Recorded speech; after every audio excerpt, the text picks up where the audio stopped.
Q9 న్యూస్కు స్వాగతం. 2 లక్షల విలువ గల ఇసుక డంపులను పట్టుకున్న ఇందల్వాయి ఎస్ఐ మనోజ్ కుమార్.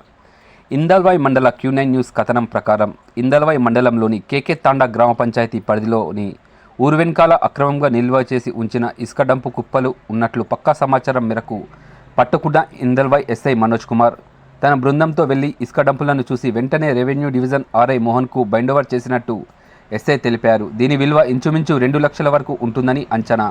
ఇసుక మాఫియాకు ఎదురు లేకుండా పోవడం, పలువురు ప్రజాప్రతినిధులను అడ్డం పెట్టుకుని చలమని అవుతున్నారు.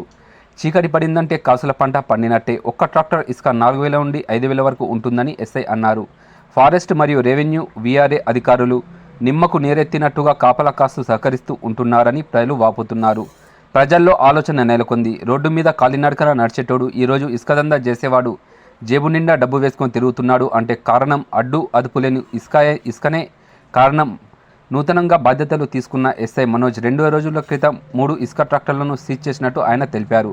ఈ డంపులను పట్టుకున్నట్లు సమాచారం పట్టుకొని ఆర్ఐకి ఎస్ఐ అప్పగించామని అన్నారు. అనంతరం ఆర్ఐ మాట్లాడుతూ దీనిని పంచనామా నిర్ణయించి వేలంపాట వేస్తామని అన్నారు. ఈ కార్యక్రమంలో ఎస్ఐ మనోజ్ కుమార్, ఆర్ఐ మోహన్, కానిస్టేబుల్లు కిషోర్, నవీన్, హోంగార్డ్ రమేష్ తదితరులు పాల్గొన్నారు.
ఎప్పటికప్పుడు వార్తలను వీక్షించేందుకు Q9 న్యూస్ ని సబ్స్క్రైబ్ చేసుకోండి, లైక్ చేయండి, షేర్ చేయండి.